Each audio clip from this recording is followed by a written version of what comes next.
Divorce lawyers of Reddit. What is the most ridiculous reason your client filed divorce for?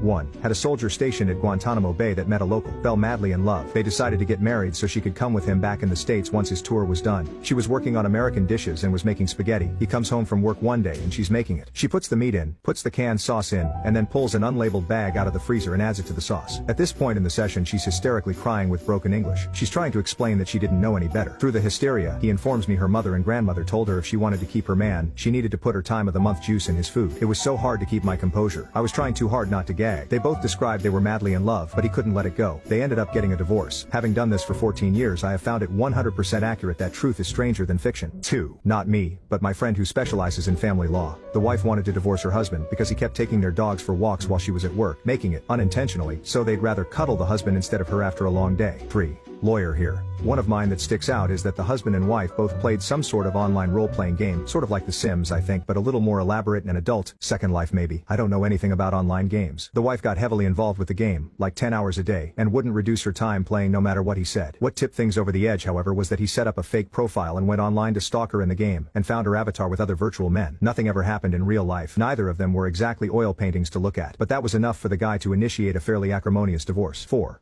Divorce lawyer here. One client filed for divorce because he owed his bookie $70,000. He didn't want to leave his wife, but he figured he would get half the house in the divorce, which was worth $700,000, and pay his debts. He had already blew through their life savings gambling. He was the worst guy. 5. My neighbor filed for divorce because he smacked his lips when he ate and slurped his coffee and soup. She thought if she didn't, she would end up in jail. 6. I had two couples come to me. They had been friends for 15 years. Husband had decided he liked wife B more than wife A. Wife had decided she liked husband B more than husband A. The reverse was also true, and husband B preferred wife A, and wife B preferred husband A. The couples had near identical assets in terms of value. They came to me all together, and I drafted 2 sets of paperwork. 2 default judgment hearings were set on the same day. The judge signed all the papers the same day. A week after that, they all went to a JP and remarried. The husbands swapped houses, and they all went about their lives exactly as they had the week before, but each slightly happier.